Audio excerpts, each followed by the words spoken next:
fools, how's it going, and welcome to another video. And today I want to tell you the 5 biggest beginner mistakes I've made with Blender 3D and how you can avoid them. We all make mistakes when we start a new software, a new hobby, a new profession, and some of those mistakes are avoidable, others aren't.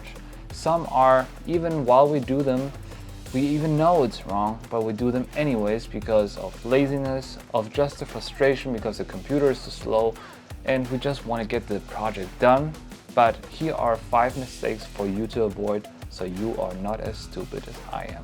And I'm going to talk about 5 concrete examples from my personal projects so you can learn from it. I don't know if you saw this shower clip I made like a few weeks ago. You know, there's like this shower in the middle of a rainforest or something, and you know, water is dripping on my little meow. And the mistake was this clip took a week or so to render, and every so often Blender crashed. I had to start over.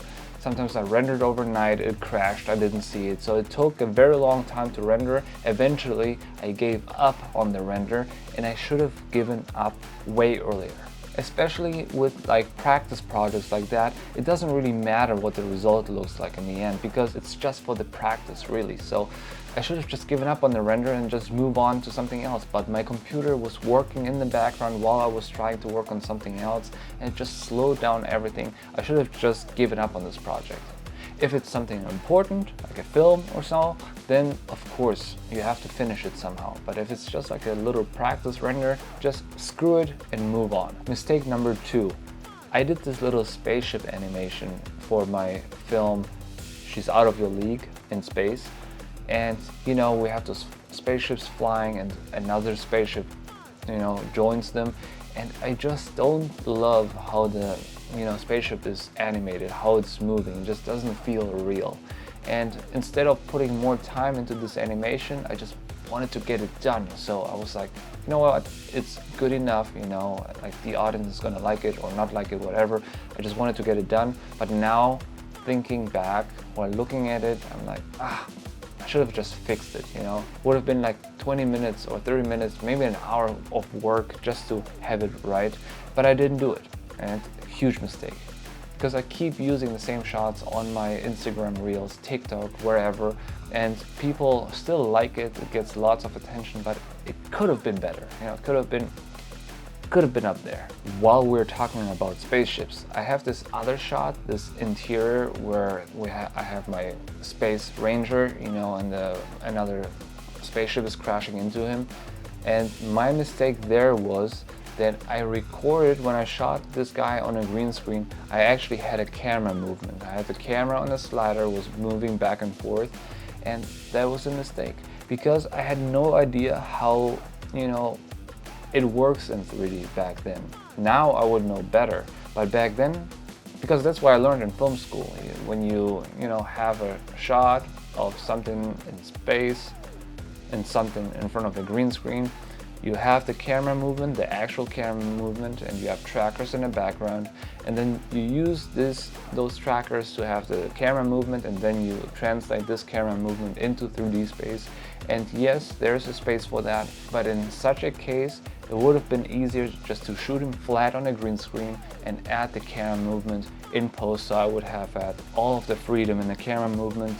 All my lighting, everything would have matched way better, but I did it all in After Effects and compositing.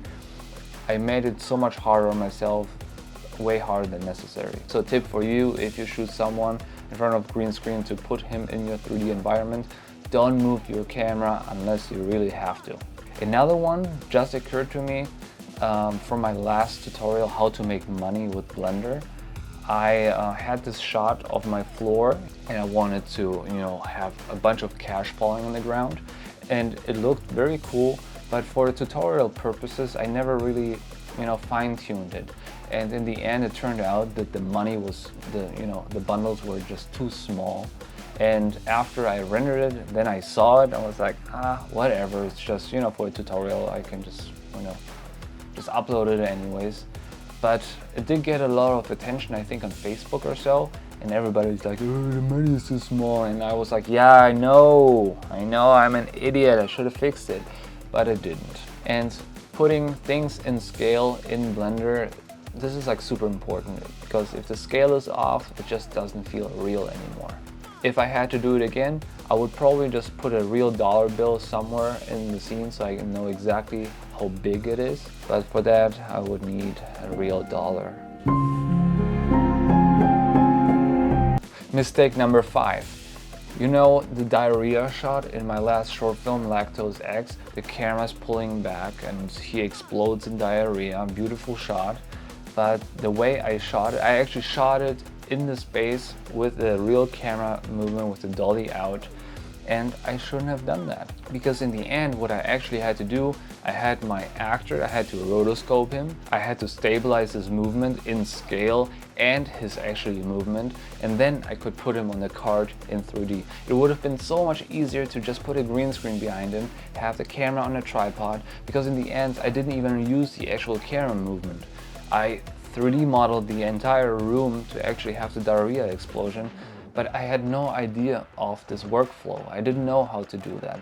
And I didn't have access to the actor anymore, so I couldn't reshoot it. So that was definitely a big mistake and made my life so much harder. But the shot, I really put effort into it, and I did not give up before I liked the shot perfectly. So it turned out well. So those are my personal big 5 Blender mistakes. If you made any mistakes in Blender you would like to share with the community, drop them down in the comments below.